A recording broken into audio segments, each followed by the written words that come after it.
everyone, welcome back to my channel Maths Wale NK Sir.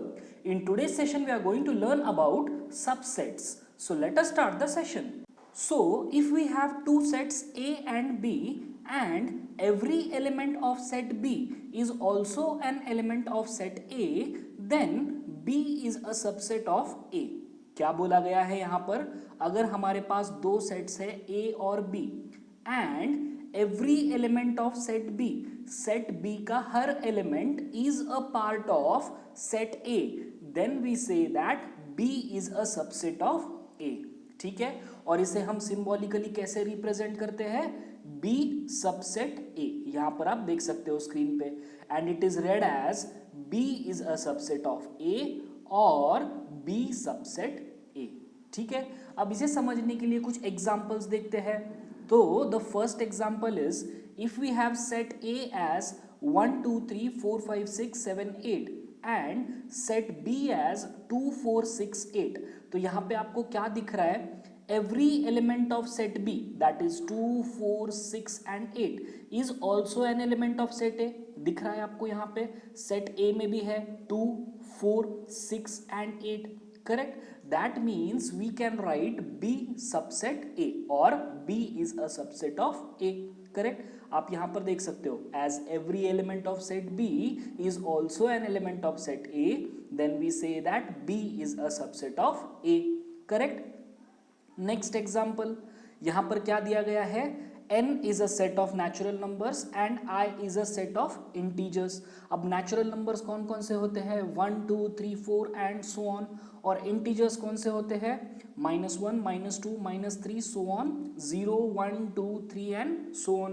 इसका मतलब मैं L से बोल सकता हूँ every element of a set of natural numbers is a part of integers. Correct? क्योंकि 1 2 3 4 so on up to infinity ये सारे नंबर सेट ऑफ इंटीजर्स में भी है. Correct? That means we can say that n is a subset of I.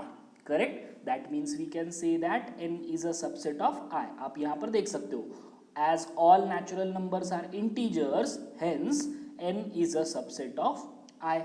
समझ में आ रहा है ये?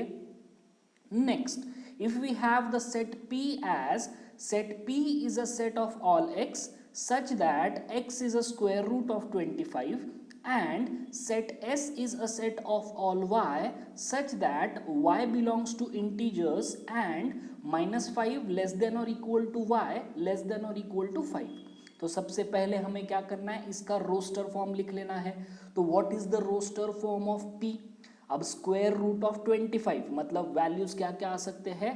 +5 -5, राइट? और सेट S का रोस्टर फॉर्म क्या आएगा? y belongs to integers and the constraint given are -5 less than or equal to y less than or equal to 5. मतलब कौन कौन से इंटीजर्स रहेंगे? -5 -4 -3 -2 -1 0 1 2 3 4 5. Correct? So we can write the roster form of P as -5, 5 and roster form of S as -5 -4 -3 -2 -1 0 1 2 3 4 5. समझ में आ गया है? तो अगर यहाँ पर आप देखोगे तो सेट P में जितने भी एलिमेंट्स है मतलब -5 and 5 are the part of set S. Right? Set S में भी -5 और 5 है. So we can say that P is a subset of S. Correct? यहां पर आप देख सकते हो, as every element of set P is also an element of set S, then we say that P is a subset of S. समझ में आ गया है? इजी है. Next, properties of subset. अब प्रॉपर्टी स्टडी करने के लिए पहले हम एक सेट कंसिडर कर रहे हैं, set A, and let the elements of set A be 1 2 3 4 and 5. ठीक है? So the first property is since empty set has no elements, empty set is a subset of every set. यहां पर क्या बोला गया है? empty set में एक भी एलिमेंट नहीं होता है, इसीलिए empty set is a subset of every set. That is, it can be written as empty set is the subset of A. ठीक है? next property, since all the elements of A are in A, हमें पता है ये all the elements of set A are in set A. that means we can say that every set is a subset of itself, that is A is a subset of A. ठीक है, every set is a subset of itself, that means A is a subset of A. And the last property is if A is a subset of B and B is a subset of A, then A is equal to B. ठीक है, अब इसे समझने के लिए एक example देखते हैं. If we have set A as 1 2 3 5 and set B is set of all x such that x is an odd natural number less than 6, then if we write the roster form of B, we have 1 3 5, correct, because x क्या है, it is a odd natural number less than 6. so which are the odd natural numbers less than 6? 1 3 and 5. तो यहाँ पर अब आप देख सकते हो A में कौन से एलिमेंट्स है 1 3 5 और B में भी कौन से एलिमेंट्स है 1 3 5. तो कैन आई से that A is a subset of B, right? Because every element of set A is an element of set B, and I can also say that set B is a subset of set A because every element of set B is a part of set A. That means we can say that set A is equal to set B. दिख रहा है आपको, set A में भी 1 3 5 ये elements है और set B में भी क्या है 1 3 5 ये एलिमेंट्स है. ठीक है, so we can say that A is a subset of B and B is a subset of A, therefore set A is equal to set B. समझ में आ गया, ये सिंपल है. So which is the first property, empty set is a subset of every set, and second property is every set is a subset of itself, and the third property is if A is a subset of B and B is a subset of A, then A is equal to B. समझ में आ गया है, easy है ये. So the first question is consider the sets phi A is equal to 1 3, B is equal to 159, C is equal to 13579. Insert the symbol subset or not a subset between each of the following pair of sets. ठीक है, अब यहाँ पे हमें 4 sets दिए गए हैं. First is an empty set, second is set A, third is set B, fourth is set C, और हमें यहाँ पर रिलेशनशिप बताना है. कैसे रिलेशनशिप बताना है, वो सबसेट है या नहीं है. ठीक है, तो फर्स्ट क्वेश्चन में आपको क्या दिख रहा है, एम्प्टी सेट है और सेट बी है, तो we know that empty set is the subset of every set, correct. तो यहाँ पर पहले क्वेश्चन में क्या आ जाएगा, empty set is a subset of B, correct, because empty set is a subset of every set. उसके बाद सेट ए में एलिमेंट्स है 1 3, लेकिन ये सारे एलिमेंट्स बी में है क्या, नहीं, क्योंकि ये जो एलिमेंट 3 है वो ए में है लेकिन बी में है क्या, नहीं. Therefore we say that A is not a subset of B, correct. A is not a subset of B because 3 belongs to A but 3 does not belong to B. उसके बाद A और C में क्या relationship है, A में elements है 1 और 3 और ये दोनों भी एलिमेंट C में भी है. इसका मतलब we can say that A is a subset of C as each element of A is also an element of C, correct. उसके बाद B और C में, B में एलिमेंट्स है 1 5 9 और C में भी एलिमेंट्स है 1 5 9, correct. That means we say that B is a subset of C, correct. As each of the element of B is also an element of C, we say that B is a subset of C. समझ में आ गया, easy question है. Next, make correct statements by filling in the symbol subset or not a subset in the blank spaces. अब ये भी question number 1 के जैसा ही क्वेश्चन है, जिसमें पहले क्या दिया गया है, सेट 1 में एलिमेंट्स है 2 3 4 और सेट 2 में एलिमेंट्स है 1 2 3 4 5. तो आपको यहाँ पर क्या दिख रहा है, सेट 1 में जितने भी एलिमेंट्स है वो सारे एलिमेंट्स सेट 2 में भी है, correct. That means we can say that set 1 is a subset of set 2, correct. आप यहाँ पर देख सकते हो set 1 is a subset of set 2. वैसे ही if we have A B C in the first set and B C D in the second set. अब यहाँ पर आपको क्या दिख रहा है, सेट 1 में A ये एलिमेंट है लेकिन सेट 2 में A एलिमेंट है क्या, नहीं. That means we can say that set 1 is not a subset of set 2, right. That means we can say that set 1 is not a subset of set 2, correct. उसके बाद set of all x such that x is a student of class 11 of your school and set x is a set of all x such that x is a student of your school. अब ये भी बहुत simple question है. अब every student of class 11 will be a part of your school. Correct? Every student of class 11 will be a part of your school. Therefore, we say that the first set is a subset of the second set. Correct? यहाँ पर आप देख सकते हो. Since all the students of class 11 are the students of my school, the first set is a subset of the second set. Correct? समझ में आ गया? Next, set X is a set of all X such that X is a circle in a plane. And second set is set of all X such that X is a circle in the plane with radius 1 unit. अब plane में जो circle होता है वो कौन से भी radius का हो सकता है, right? Circle in a plane can be of any radius. और सेकंड सेट में क्या दिया गया है? It is a circle in a plane with radius 1 unit. So we say that first set is not a subset of set 2. Correct? तो यहां पर आप देख सकते हो, since circle in a plane can be of any radius, it is not a subset of set 2. समझ में आ गया है? Next, set of all x such that x is a triangle in the plane and set of all x such that x is a rectangle in the plane. Now we know that set of rectangles does not include the set of triangles. Correct? Set of rectangles does not include the set of triangles. That means the first set is not a subset of second set. आप यहाँ पर reason भी देख सकते हो. Since the set of all rectangles does not include the set of triangles, the first set is not a subset of second set. Next, set of all x such that x is an equilateral triangle in a plane and set of all x such that x is a triangle in the same plane. अब हमें पता है that equilateral triangles are the part of set of triangles. Therefore, we say that the first set is a subset of the second set. Since the set of triangles in the planes include the set of equilateral triangles, we say that the first set is the subset of the second set. ठीक है? Next, set of all x such that x is an even natural number and set of all x such that x is an integer. Now, which are the even natural numbers? 2, 4, 6, 8, 10 and so on. And which are the integers? 1, 2, 3, 4, 5, 6, 7, 8 so on.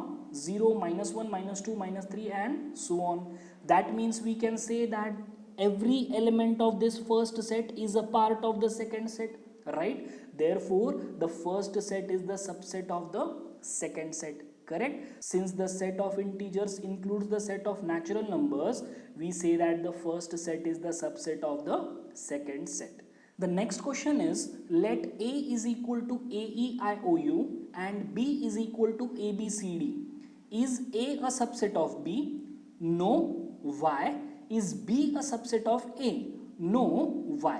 अब यहाँ पर हमें क्या दिए गए हैं? दो sets दिए गए हैं. The first set is set A and the second is set B. तो इसमें पहला क्वेश्चन क्या है? Is A a subset of B? यहाँ पे आपको क्या दिख रहा है? ए में ए है, ई है, आई है, ओ है और यू है. अब ये सारे एलिमेंट्स बी में भी है क्या? नहीं, क्योंकि यहाँ पर आपको दिख रहा है this E is not a part of set B, right? Therefore we say that A is not a subset of B. Correct? अब यहाँ पर आप देख सकते हो स्क्रीन पे, as every element of set A is not an element of set B, A is not a subset of B. वैसे ही second question क्या दिया गया है? Is B a subset of A? अब B में कौन कौन से एलिमेंट्स है? A, B, C, D. अब ये सारे एलिमेंट्स A में है क्या? नहीं. आप यहाँ पर देख सकते हो ये जो एलिमेंट है B, ये B में है लेकिन A में नहीं है. So B is also not a subset of A. Correct? So as every element of set B is not an element of set A, B is not a subset of A. समझ में आ गया? Easy है. Next, decide among the following sets which are subsets of one another. Set A is a set of all x such that x belongs to R and x satisfies x square minus 8x plus 12 is equal to 0. Set B has the elements 2, 4, 6. Set C has the elements 2, 4, 6, 8 and so on. Set D has 6 as the element. ठीक है. अब यहाँ पर हमें 4 sets दिए गए हैं और हमें क्या डिसाइड करना है? Which sets are subsets of one another. ठीक है, तो सबसे पहले हमें क्या करना होगा, ए का रोस्टर फॉर्म लिखना होगा। अब ए का रोस्टर फॉर्म लिखने के लिए हमें क्या करना होगा, इस इक्वेशन को सॉल्व करना होगा, राइट। कौन सा इक्वेशन है, x square minus 8x plus 12 is equal to 0, correct. तो अब इसको सॉल्व करने के लिए हम ले लेते हैं फैक्टराइजेशन मेथड। तो फैक्टराइजेशन मेथड से सॉल्व करना है, मतलब क्या करना पड़ेगा, 12 के ऐसे फैक्टर्स चाहिए, algebraic sum should be -8, correct. तो which are the factors, -6 -2, correct. तो हमें क्या करना है, अब इस मिडिल टर्म को स्प्लिट कर देना है as -6x and -2x। So we can write this equation as x square minus 6x minus 2x plus 12 is equal to 0। अब आपको दिख रहा है यहाँ पर पहले दो टर्म्स में से x कॉमन आ जाएगा, तो ब्रैकेट में रह जाएगा x माइनस 6, उसके बाद अगले दो टर्म्स में से -2 को कॉमन लेके ब्रैकेट में बच जाएगा x माइनस 6। तो if we simplify this we have x is equal to 6 and x is equal to 2। तो सेट A में कौन कौन से एलिमेंट्स है अभी, 2 और 6, करेक्ट। तो सेट A में एलिमेंट्स है 2 और 6, उसके बाद सेट B में 2 4 6 है।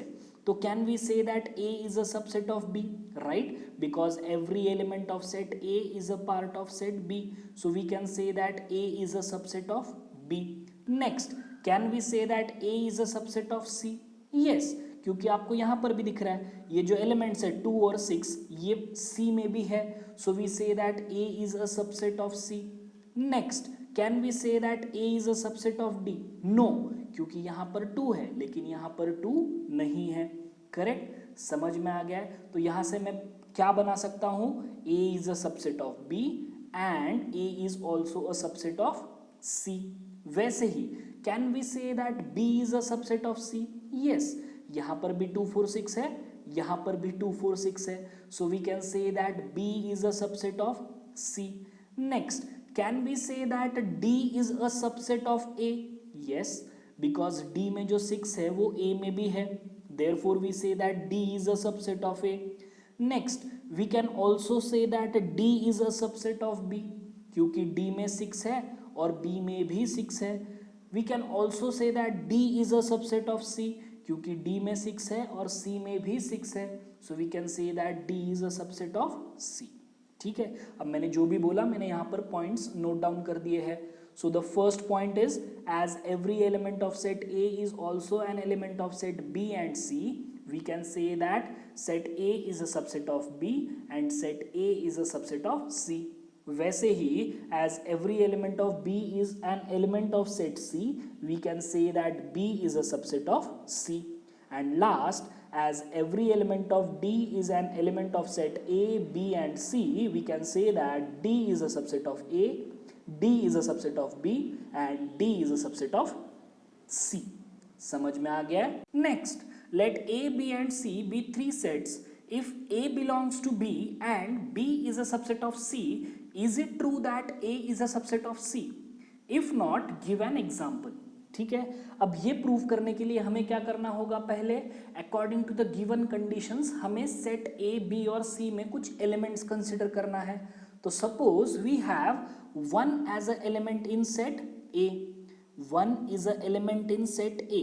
उसके बाद क्या बोला गया है हमें, A belongs to B, मतलब this set A is a part of set B, right?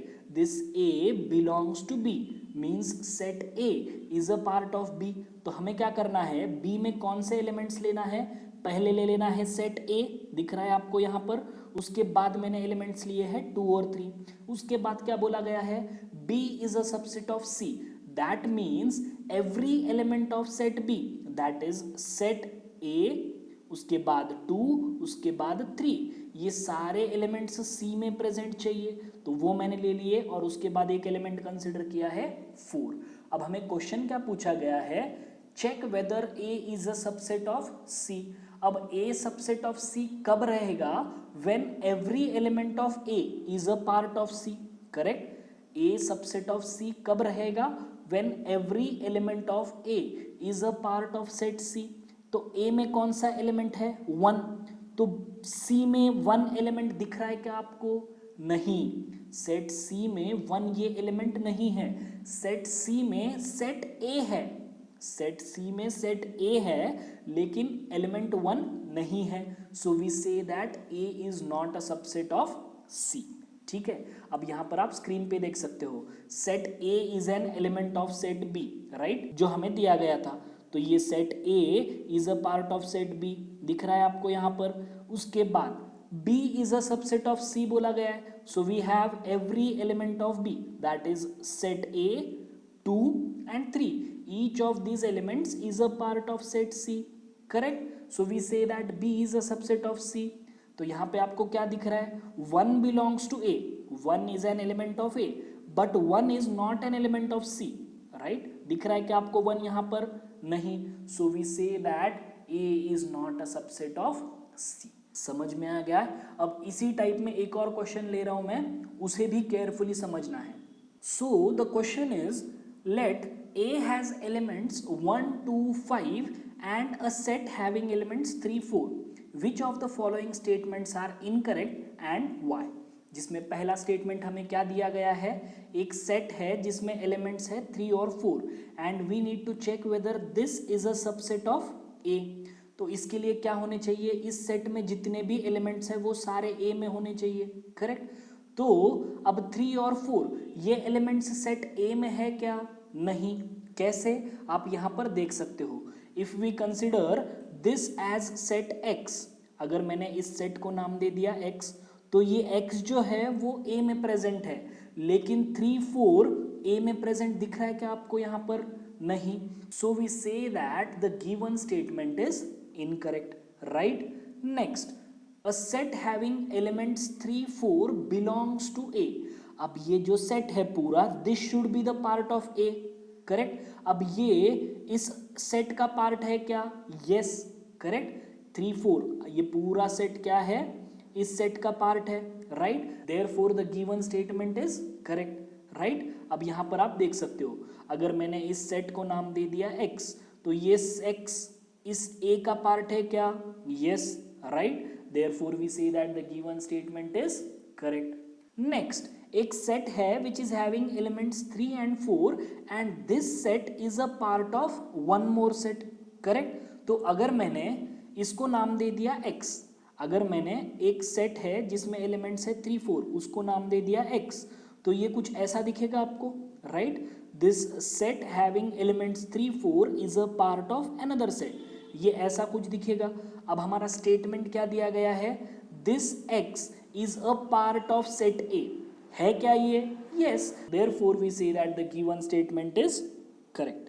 दिख रहा है आपको यहाँ पर एक्स ये ए का पार्ट है, therefore we say that the given statement is correct. उसके बाद 1 बिलोंग्स टू ए बोला गया है, अब 1 ये एलिमेंट ए में है क्या, यस, आपको दिख रहा है यहाँ पर 1 is an element of set A, therefore we say that the given statement is correct. Next, 1 is a subset of A. अब 1 क्या है, it is an element, it is not a set. 1 is an element and it is not a set, therefore we say that 1 is not a subset of A, right? 1 is an element and not a set, therefore we say that the given statement is incorrect, right? उसके बाद a set having elements 1 2 5 belongs to A. अब ये जो set है वो पूरा set A में as an element है क्या, नहीं। ये जो पूरा सेट है वो A में एज एन एलिमेंट है क्या, नहीं। therefore we say that the given statement is incorrect. अब यहाँ पर आप देख सकते हो this set is a not an element of A. It will be an element if this A is written as 1 2, a set having elements 3 4 5 and a set having elements 1 5. Therefore we say that the given statement is incorrect. समझ में आ रहा है। उसके बाद a set having elements 1 2 5 is a subset of A. तो 1 2 और 5 ये सारे एलिमेंट्स सेट A में है क्या, yes, 1 2 5, all these elements are present in set A, therefore we say that this set is a subset of A. That means the given statement is correct, right? अब यहाँ पर आप देख सकते हो each element of set containing 1 to 5 is also an element of A, so we say that the given statement is correct. उसके बाद a set having elements 1 2 3 is a subset of A. अब यहाँ पर आपको क्या दिख रहा है, ये सेट में है 1 2 और 3. अब ये सारे एलिमेंट्स A में है क्या? नहीं. 3 ये एलिमेंट यहाँ पर है लेकिन A में है क्या? नहीं. Therefore we say that the given statement is incorrect, right? अब यहाँ पर देख सकते हो 3 is in this set but it is not in A, so the given statement is incorrect. उसके बाद empty set belongs to A. अब ये empty set A का एलिमेंट है क्या? आपको दिख रहा है क्या यहाँ पर? empty set A का एलिमेंट है क्या? नहीं, right? Therefore the given statement is incorrect. आप यहाँ पर स्क्रीन पर जस्टिफिकेशन देख सकते हो उसका. Next, empty set is a subset of set A. Now we know that empty set is the subset of every set. Therefore the given statement is correct. Empty set is a subset of every set, so the given statement is correct. Next, a set having an empty set is a subset of A. अब ये statement correct है क्या? नहीं, right? Because we know that empty set will be a subset of A if this is the case, right? अगर ये पूरा set A का element होता, जैसे कि यहाँ पर मैंने लिखा हुआ है, then the statement would have been correct. लेकिन यहाँ पर ऐसा है क्या? नहीं. So we say that the given statement is incorrect. समझ में आ रहा है ये? Next, in each of the following determine whether the statement is true और false. If it is true, prove it. If it is false, give an example. ठीक है, तो यहाँ पर पहला स्टेटमेंट क्या दिया गया है? If x belongs to A and A belongs to B, then x belongs to B. ठीक है, अब हमें यहाँ पर क्या बोला गया है? Determine whether the statement is true और false. If it is true, prove it. If it is false, give an example. तो हम यहाँ पर पहले कुछ कंसिडर कर लेते हैं. Let set A has elements 1 and 2 and this 1 belongs to A. मतलब ये जो पहली कंडीशन है वो सेटिस्फाई हो रही है, 1 बिलोंग्स टू ए. उसके बाद क्या बोला गया है? This A belongs to B. मतलब सेट बी में ये set A as an element present होना चाहिए, राइट? तो मैंने सेट बी को कंसिडर कर लिया है सेट कंटेनिंग सेट ए. उसके बाद 3 4 5. तो यहाँ से हमने सेकेंड गिवन क्राइटेरिया लिख दिया है, ए बिलोंग्स टू बी. अब हमें बोला क्या गया है? Check whether this X belongs to B. अब एक्स बिलोंग्स टू बी मतलब ये 1 जो है वो बी का पार्ट है क्या? नहीं. आपको यहाँ पर दिख रहा है 1 B का एलिमेंट है क्या? नहीं. Therefore we say that the given statement is false, right? 1 is not an element of B, so we say that the given statement is false. उसके बाद if A is a subset of B and B belongs to C, then A belongs to C. अब ये true है कि false है, ये prove करने के लिए भी हमें एग्जांपल्स लेने होंगे. So if we consider set A has the elements 1 and 2 and as it is given that A is a subset of B, every element of this set A should be present in B. तो मैंने set B को ऐसे ले लिया है 1 2 3. आपको यहाँ पर दिख रहा है this 1 and 2 are the parts of set B, correct? तो यहाँ से पहली कंडीशन सेटिस्फाई हो रही है, A is a subset of B because every element of set A is a part of set B. उसके बाद क्या बोला गया है? B belongs to C. मतलब ये जो सेट B है it should be an element of set C, right? तो C को मैंने ऐसे कंसिडर कर लिया है, C is having elements 4 5 and a set having elements 1 2 3, correct? तो as we can see that this set 1 2 is not a part of set C, therefore we say that the given statement is false. आप यहाँ पर देख सकते हो set ए में क्या है? 1 2. अब ये पूरा सेट सी में प्रेजेंट है क्या? नहीं. therefore we say that the given statement is false, correct? उसके बाद if A is a subset of B and B is a subset of C, then A is a subset of C. तो फिर से पहले example consider करना है. If we consider set A is having elements 1 2. अब यहाँ पर क्या दिया गया है? A is a subset of B, means every element of set A should be present in set B. तो मैंने B में ले लिए हैं एलिमेंट्स 1 2 3. उसके बाद क्या बोला गया है, B is a subset of C, मतलब B में जितने भी एलिमेंट्स है वो सारे C में होने चाहिए, राइट। C में यहाँ पर आपको दिख रहे हैं एलिमेंट्स 1 2 3 4 5, तो B में जितने भी एलिमेंट्स है वो सारे C में भी है। अब हमें यहाँ पे चेक क्या करना है, we need to check whether this A is a subset of C। अब A C का सबसेट है क्या, कब होगा A C का subset, when every element of set A is a part of set C, तो है क्या, yes, so we say that as every element of set A is a part of set C, given statement is true। समझ में आ गया ये question. Next, if A is not a subset of B and B is not a subset of C, then A is also not a subset of C। फिर से example देखते हैं, if we consider set A has elements 1 2, अब यहाँ पर हमें क्या दिया गया है, set A is not a subset, मतलब इसके सारे एलिमेंट्स B में नहीं होने चाहिए, तो मैंने B को कंसिडर कर लिया है 3 4 5। उसके बाद क्या बोला गया है, B is not a subset of C, इसका मतलब B के सारे एलिमेंट्स C में नहीं होने चाहिए, तो मैं C को ऐसे कंसिडर कर सकता हूँ 1 2 6 7। यहाँ पे आपको दिख रहा है यहाँ पर 3 4 5 है, लेकिन ये सारे एलिमेंट्स C में है क्या, नहीं, तो गिवन कंडीशंस तो सेटिस्फाई हो गए। अब हमें क्या चेक करना है, we need to check whether A is not a subset of C। तो अब यहाँ पर A में कौन से एलिमेंट्स दिख रहे हैं 1 2, और C में कौन से एलिमेंट्स दिख रहे हैं 1 2, इसका मतलब A is a subset of C, right, इसका मतलब A is a subset of C, right, so the given statement is false. Given में हमें दिया गया है that A is not a subset, लेकिन आपको यहाँ पर दिख रहा है A is a subset of C, correct. So the last part of the session is subset of real numbers.